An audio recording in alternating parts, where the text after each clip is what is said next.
بسم اللہ الرحمن الرحیم۔ اللہ پاک ہماری حفاظت فرمائے۔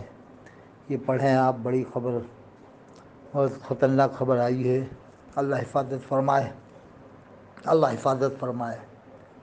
اس لیے میں کہتا ہوں کہ جو جس فرقے میں ہے وہ اسی فرقے میں رہے، دیوبندی دیوبندی رہے، سنی سنی رہے، اپنی اپنی جگہ رہ کر کے اپنے جان و مال کی حفاظت کی کوشش کریں اور اس کے لیے مشورہ کریں۔ مشورہ جبھی ہوگا جب ہم سب لوگ ایک جگہ جمع ہوں گے۔ اب ہم سنی لوگ الگ مشورہ کریں، دیوبندی الگ کریں، اہل حدیث الگ کریں تو کام نہیں بنے گا۔ کام جبھی بنے گا جب ہمیں اہل حدیث، سنی، دیوبندی جو بھی، اور یہ بات طے ہو جائے کہ صاحب ہاں کوئی ایسی بات آ گئی، مذہبی بات نہیں ہوگی اس طرح کی جو آج کل چل رہا ہے، جس نے جو عالم نے لکھا وہ جانے قبر میں جواب دے گا۔ غلطیاں انسان سے ہوتی ہیں، لیکن ان باتوں کو بار بار دہرانے سے کوئی فائدہ نہیں۔ جیسے مشورہ بھی کریں، ٹھیک ہے، کوئی اس طرح کی بات نہیں ہوگی کہ آپس میں پھر پھوٹ پڑے۔ ملت کی فلاح بہبود کامیابی کی بات ہوگی، اپنی اپنی پارٹی کی، فرقے کی کوئی بات نہیں ہوگی۔ دیوبندی دیوبندیت کی بات نہیں کرے گا، بریلوی بریلویت کی نہیں کرے گا، اہل حدیث سلفیت کی بات نہیں کرے گا۔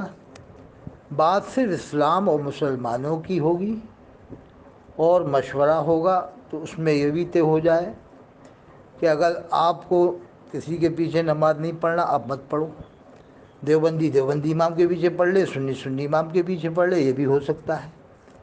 جیسے مشورے میں کبھی نماز کا ٹائم آ جائے تو اس میں بھی طے ہو جائے کہ ٹھیک ہے، جس کا دل چاہ رہا ہے اس کے پیچھے پڑھے، سنی سنی کے پیچھے امام کے پیچھے پڑھے، دیوبندی دیوبندی کے امام کے پیچھے پڑھے، دو جماعتیں ہو جائیں، دو جماعتیں ہو جائیں، اس میں کوئی حرج تھوڑی ہے۔ کیونکہ جب کسی کا دل گوارا نہیں کرے گا کسی امام کے پیچھے نماز پڑھنے کا تو اس کے پیچھے نماز تھوڑی ہوگی۔ میں بھی نہیں پڑھتا، بہت سے امام ایسے ہوتے ہیں ان کے پیچھے نیت باندھنے کا جس کے دل نہیں چاہتے اس کے پیچھے، تو میں بھی نہیں پڑھتا، یا بعد میں اپنی دہرا لیتا ہوں، دیکھ لیا کہ کوئی شک ہو رہا ہے تو میں بھی دہرا لیتا ہوں۔ جب ایسا معاملہ ہوتا ہے تو میں بھی دہراتا ہوں، لیکن شک اپنی جگہ ہے، کسی کے بارے میں کنفرم ہونا اپنی جگہ ہے کہ واقعی یہ ایسا ہوگا، اس کی تو تحقیق کرنا ضروری ہے نا، کہ کیا اس کا عقیدہ ایسا ہی ہے جیسا ہم سوچ رہے ہیں اس کے بارے میں۔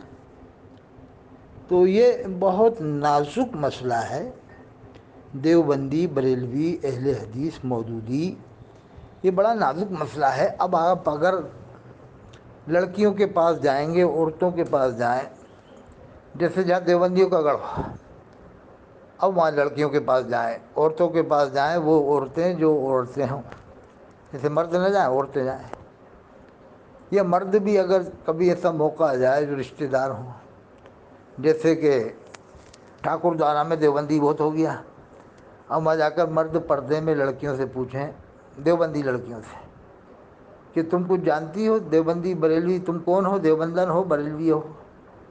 تو وہ تو ہنسیں گے کہ ہم تو پہلی بار سن رہے ہیں دیوبندی بریلوی تم سے۔ تو مرد تو تھوڑا جانتا بھی ہے، عورتیں بیچاری نہیں جانتی، لڑکیاں نہیں جانتی ان باتوں کو۔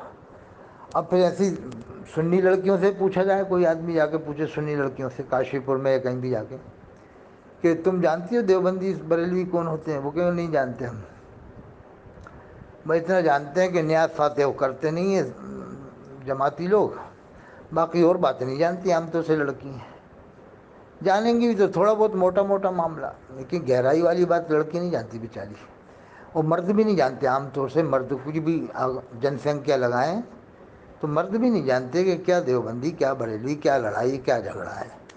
جو خاص لوگ ہوتے ہیں وہ جانتے ہیں اس بات کو۔ تو ان باتوں کو بتانے سے کوئی اگر فائدہ ہو تو میں بھی کروں یہی باتیں، کوئی فائدہ نہیں ہے، سوائے یہ ہے کہ قوم میں نفرتیں پیدا ہوتی ہیں۔ میں نے آج تک کہیں نہیں کہا کہ دیوبندی بنو، ایک آڈیو لاؤ میری، کوئی بتا میری ایک آڈیو کہ جس میں میں نے کہا وہ دیوبندی بنو، ایک آڈیو لاؤ نا میری، بتاؤ، سینڈ کرو مجھے کہ ہاں یہ آپ نے اس میں کہا کہ آپ دیوبندی بنو، یا میں نے کہا ہو بریلوی بنو، یا میں نے کہا ہو اہل حدیث بنو۔ ایک آڈیو میں تو کہتا ہوں، ایک آڈیو لائے میری۔ جب بھی میں کہتا ہوں تو یہ کہتا ہوں کہ میں اجمیری سنی ہوں، ہاں اجمیری سنی بنو تو یہ کہہ دوں گا کہ اجمیری سنی بنو، میں بھی کہتا ہوں اجمیری سنی ہوں۔ اجمیر شریف میں حضرت شیخ معین الدین چشتی سنجری اجمیری رحمۃ اللہ علیہ کا مزار ہے۔ اما دیوبندی بھی آتا ہے، سنی بھی آتا ہے، اہل حدیث بھی آتا ہے، اہل حدیث بھی آتے ہیں وہاں پر، اور دیوبند والے بھی آتے ہیں، بہت سارے آتے ہیں دیوبند والے بھی، ایسی بات نہیں ہے۔ اگر آپ جا کے دیکھیں گے تو دیوبند والے ہی بہت ملیں گے اجمیر شریف میں، چھوٹی چھوٹی ٹوپیوں والے۔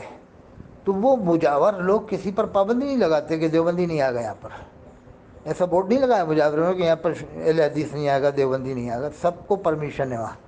ہندو بھی آتے ہیں، سکھ بھی آتے ہیں، عیسائی بھی آتے ہیں، اہل حدیث بھی آتے ہیں، دیوبندی بھی جاتے ہیں، اور تعداد میں سب سے زیادہ بریلوی جاتے ہیں، صرف 95% لوگ بریلوی جاتے ہیں مزاروں پہ عام طور سے۔ تو میں بھی اس بات کو مانتا ہوں، بریلوی 95% جاتے ہیں، دیوبند والے کم جاتے ہیں، تو وہ مجھے شکایت ہے۔ تو مجھے ایک عالم، دیوبند والے عالم نے مجھ سے کہا کہ میں آپ سے وعدہ کرتا ہوں، وعدہ کیا تھا انہوں نے، دیوبند کے عالم ایک قابل عالم ہے، کٹک اڑیسہ میں ہے، مجھ سے انہوں نے وعدہ کیا اور بات کہی کہ میں آپ کی بات اپنے عالموں کو پہنچاؤں گا، یہ بات کہ دیوبند والے زیادہ کیوں نہیں جاتے مزاروں پہ، یعنی ارے زیادہ نہ جائیں تو کم سے کم 5% لوگ تو جائیں، یہ لگے تو صحیح کہ ہاں یہ دیوبند والے بھی آتے ہیں، تو نفرتیں کم ہوں۔ اور دیوبند والے بالکل ایک سائڈ ہو گئے، یعنی بہت ہی کم جاتے تو ہیں، کم جاتے ہیں۔ جیسے کلیئر شریف میں دیوبند والے زیادہ آتے ہیں، کلیئر شریف میں تو آتے ہیں دیوبند والے، جیسے امروہہ کا مزار ہے، بچھو والی جو درگاہ، وہاں کم آتے ہیں دیوبند والے، اور باقی اور بھی جو مشہور مزار ہیں وہاں بھی دیوبند والے کم جاتے ہیں۔ اب جیسے کچھ خاص درگاہ ہیں جہاں دیوبند والے زیادہ جاتے ہیں مزاروں پہ، جیسے امام ربانی مجلس ثانی رحمۃ اللہ علیہ جن کا مزار پنجاب میں، وہاں دیوبند والے زیادہ جاتے ہیں، بہت زیادہ جاتے ہیں۔ آپ کبھی جاؤ پنجاب میں، ان کے مزار پر سب سے بڑے مجدد وہی ہیں دنیا کے، تو ان کے مزار پہ آپ کو بہت ملیں گے دیوبندی ملیں گے زیادہ تر۔ اور ادھر کلیہ شریف میں آپ جاؤ تو وہاں بھی دیوبندی بہت ملیں گے آپ کو۔ یہ دو مزار ایسے ہیں جہاں ہندوستان میں دیوبند والے زیادہ جاتے ہیں، اور اجمیر شریف میں بھی جاتے ہیں۔ باقی جو اور مزارات ہیں جیسے حافظ شاہ جمال اللہ رامپوری رحمۃ اللہ علیہ ہیں، یہاں دیوبند والے کم آتے ہیں، آتے تھے بہت کم۔ تو مجھ سے ایک عالم نے بات کی، مجھ سے وعدہ کیا اور کہا کہ میں آپ کی بات لوگوں تک، اپنے عالموں کو، دیوبندی عالموں تک پہنچاؤں گا کہ یہ مشن بھی شروع کریں کہ دیوبندی عالم بھی، عوام بھی وہاں جانا شروع کرے، جو اصلی مزار ہیں وہاں تو جائیں۔ بھائی نقلی پہ جانے کو تو سنی عالم بھی نہیں کہتے، جو فرضی مزار ہیں وہ سنی عالم بھی نہیں کہتے جانے کا، لیکن جن کی تاریخیں ہیں کہ یہ ولی ہیں یہاں پر اور ثبوت موجود ہے، جیسے کلیہ شریف کا حافظ شاہ جمال اللہ رامپور رحمۃ اللہ درگاہ کا ثبوت، جہاں کا ثبوت موجود ہے وہاں تو جانا آنا شروع کریں۔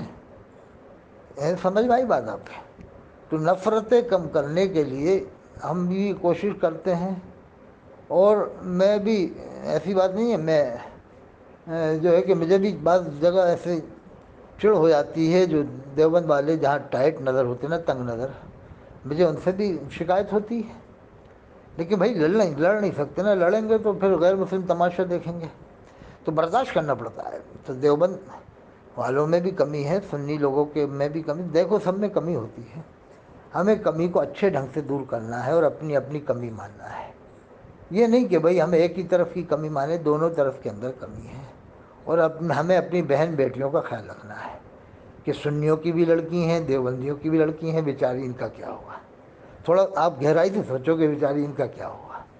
جیسے کندرکی میں بارات آ رہی تھی، سنیوں کی لڑکی تھی، لڑکا دیوبندی کا تھا، جب بارات آئی تو نکاح والے نے پوچھ لیا، پڑھانے والے نے، کہ تم چاروں عالموں کو، دیوبند کے عالموں کو کافر مانتے ہو کہ نہیں؟ وہ بیچارہ جوان لڑکا تھا، اسے کیا معلوم تھانوی صاحب نے کیا لکھا، نقوی صاحب نے کیا لکھا، تو وہ کوئی غلط بات کو مان تھوڑی رہا ہے، لیکن ایک نام سنا ہے تو اسے حقیقت نہیں معلوم، تو کیسے کافر کہہ دے؟ تو اس نے کہا میں نہیں کہوں گا کافر، یہ کندر کی مراد آباد کی بات ہے، تو پھر اس نے نکاح نہیں پڑھایا۔ تو پھر بیچارہ لڑکی والا بھی ڈر گیا کہ کندر کی مراد تو سنی ہے، تو پھر یہ ہوا کہ لڑکے کی بارات لوٹ گئی، نکاح نہیں ہوا، لڑکے کی بارات واپس گئی۔ اب یہ بتاؤ آپ کہ جو لڑکی والے نے کھانے کا انتظام کیا ہوا 50,000 یا 1,00,000 جہیز کا، اس لڑکی کی ماں کے اوپر، لڑکے کے باپ کے اوپر، لڑکی کے دل کے اوپر، کلیجے کے اوپر کیسی چھریاں چل رہی ہوں گی جب یہ رپورٹ گئی ہوگی کہ لڑکی تیرا نکاح نہیں ہوگا، کہ کیوں؟ کہ وہ کافر تھا، تیرا دولہا جو آیا تھا کافر تھا۔ ہے کافر؟ کیا میرے ماں باپ کافر تھے شادی کر رہے تھے؟ کہ ہاں، کہ امام نے بتایا ہے، قاضی نے بتایا کہ کافر ہے۔ کہیں کافر کیسے ہمارے ابا اماں کیسے کافر سے شادی کریں گے؟ تو شادی سے پہلے گئے تھے، دیکھا تھا سب حال، مسلمان تھے، نہیں وہ کافر ہے، وہابی بتایا، وہابی دیوبندی تھے۔ اب بیچاری لڑکی سوچے گی یہ وہابی دیوبندی یہ کیا ہوتا، ہم نے آج سنا کہ ہاں بیٹیا اب تمہاری بارات واپس لوٹ گئی، بڑے افسوس کی بات ہے۔ تو اب بتاؤ لڑکی بے ہوش ہو سکتی ہے، یا اس کے دل پہ دھکا لگا ہوا، یا بے ہوش بھی ہو جائے، کمزور دل بے ہوش ہو جائے، یا دھکا تو لگا ہی ہوگا۔ وہ ہو سکتا ہے ماں کا کلیجہ پھٹ گیا ہو، بے ہوش ہو گئی ہو۔ ماں کو بتاؤ، ماں نے کہا نہیں ہوگا بیٹی کا تمہارے، کیوں وہ کافر تھا ہیں؟ ارے بھائی ہم تو ہو کے آئے، کافر کیسے تھا؟ سنبھل ہم ہو کے آئے تھے وہاں پر، ہم اس کے گھر میں رکے، مسلمان نہیں وہ کافر تھے، غیر مسلم تھے، وہ دیوبندی تھے ہیں؟ وہ تو تعجب میں پڑیں گے، اور پھر ان کے دل کا عالم کیا ہوگا۔ تو تھوڑا یہ بھی سوچو کہ آج ہماری ایک دو لڑکیاں نہیں، کروڑوں کی تعداد میں لڑکیاں ہیں بیچاری، ان کو کچھ معلوم نہیں ہے کہ دیوبندی لڑکی کیا ہے، سنی کیا ہوتی ہے۔ وہ تو سب کو مسلمان مانتی ہیں عام طور سے، دونوں طرف کی لڑکیاں، دیوبندی لڑکیاں بھی، سنی لڑکیاں، دونوں طرف کی لڑکیوں کو یہ باتیں نہیں معلوم کہ کیا جھگڑا ہے، کیا لفڑا ہے۔ تو یہ پہلے یہ رپورٹ بھی پڑھو آپ جو میں نے اخبار سینڈ کیا ہے، اگر ہم یہی باتوں میں رہیں گے تو پھر یہ ہماری یہ حالت ہو جائے گی جو آپ دیکھ رہے ہیں۔ ابھی تو اور ہمیں ابھی دیکھنا ہے کیا کیا معاملہ ہمارے اوپر ہونا ہے، کیونکہ قرآن میں اللہ نے منع فرمایا کہ سب مل کر اللہ کی رسی کو مضبوط تھام لو اور آپس میں تفرقہ مت کرو۔ میں نہیں کہہ رہا کہ دیوبندی کے پیچھے نماز پڑھو، مت پڑھو، آپ کا دل نہیں چاہ رہا مت پڑھو۔ میں نے کب کہا کہ دیوبندی کے پیچھے نماز پڑھو؟ ارے آپ کو گوارا نہیں کر رہا مت پڑھو۔ جب آپ کے دل میں کسی کی نفرت ہے اور آپ کے دل میں کچھ ہے کہ یہ اس کا عقیدہ تھا، مت پڑھو، نماز آپ کی کیسے ہو جائے گی؟ بالکل نہیں ہوگی۔ بھلے اس کا عقیدہ صحیح ہو، جب بھی نماز نہیں ہوگی آپ کے دل میں کراہیت ہے، حالانکہ اس کا عقیدہ وہ نہ ہو جو آپ سوچ رہے ہیں، پھر بھی آپ کی نماز نہیں ہوگی کہ آپ کے دل میں کراہیت ہے۔ آپ تو جس کے پیچھے دل چاہ رہا ہے اس کے پیچھے پڑھو، میں نہیں کہہ رہا کہ آپ اس کے پیچھے پڑھو، لیکن بات کو بہت گہرائی سے سمجھو کہ جو ہمارے عالم بہت سے کہتے ہیں بریلی والے کہ مسجد نبوی کا امام مسلمان نہیں ہے، پہلے گہرائی سے سمجھو۔ اللہ تعالیٰ نے اپنے حبیب صلی اللہ علیہ وسلم کے صدقے طفیل میں ساری دنیا، ساری کائنات کو پیدا فرمایا، تمام نبیوں کو بھیجا ہے۔ تو آپ کی مسجد میں نعوذ باللہ کوئی بدعقیدہ امام کیسے کھڑا ہو جائے گا؟ نعوذ باللہ کافر کیسے کھڑا ہو جائے گا وہاں پر؟ اور وہ بھی 50,000 عالموں کے بیچ میں، 50,000 عالم آتے ہیں پوری دنیا سے حج کرنے، کم بیش 50,000 عالم، اور ایک سے ایک عالم دنیا کے بڑے بڑے ولی قطب ابدال آ کے نماز پڑھتے ہیں، کیا انہیں نہیں دکھ رہا کہ اس کے اندر امام میں کمی ہے؟ ہم مانتے ہیں حکومت میں کمی ہے، حکومت میں گڑبڑی ہے، وہ الگ بات ہے، لیکن اب سب کو ایک سرے سے ایک لکڑی ہانکو سب کے سب کافر ہیں۔ کمی اپنی جگہ ہے، غلطی اپنی جگہ ہے، لیکن ایک دم کافر کہنا وہ اپنی جگہ ہے۔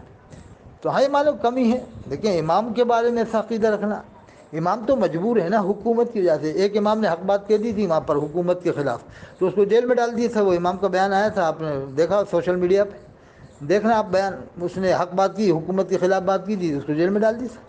تو وہ سنیما کھلوایا، جو بھی کرا وہ جانے، ان کا وہ حکومت کا معاملہ ہے، اماموں نے تھوڑی کہا کہ ایسا کرو۔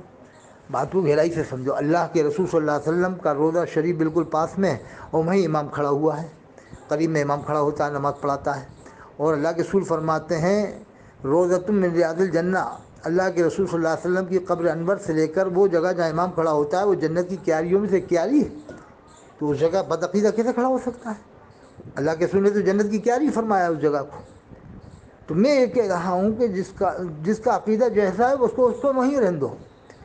میں یہ بھی طے ہو جائے کہ بھائی ٹھیک ہے تم دیوبندی رہو، ہمیں اس سے کوئی مطلب نہیں، لیکن یہ انٹرفل مت کرنا گاؤں میں کوئی ایسا کام مت کرنا کہ آپس میں لڑائی ہو، جھگڑا ہو۔ ٹھیک ہے تم دیوبندی رہو، ہم مدار والے ہیں، ہم سنی رہیں گے، ہمارا آپس میں جو بھی تھوڑا بہت ٹکراؤ وہ اپنی جگہ رہے گا، لیکن وقت آنے پر ہم ایک ہو کر کام کریں گے۔ یہ بھی بات کر لو، وقت جب آئے گا تو ہم ایک ہوں گے، اسلام اور مسلمان کی بات ہوگی تو ایک ہوں گے، باقی تم اپنے امام کے پیچھے پڑھو، ہم اپنے امام کے پیچھے پڑھتے ہیں، ٹھیک ہے، اس میں یہ حرج نہیں، اس میں طے ہو جائے گا، وہ بھی مان لیں ٹھیک ہے صاحب آپ اپنے امام کے پیچھے پڑھ لینا، ہم اپنے امام کے پیچھے، یہ طے ہونا چاہیے۔ اللہ تعالیٰ ہم سب کو سمجھ عطا فرمائے۔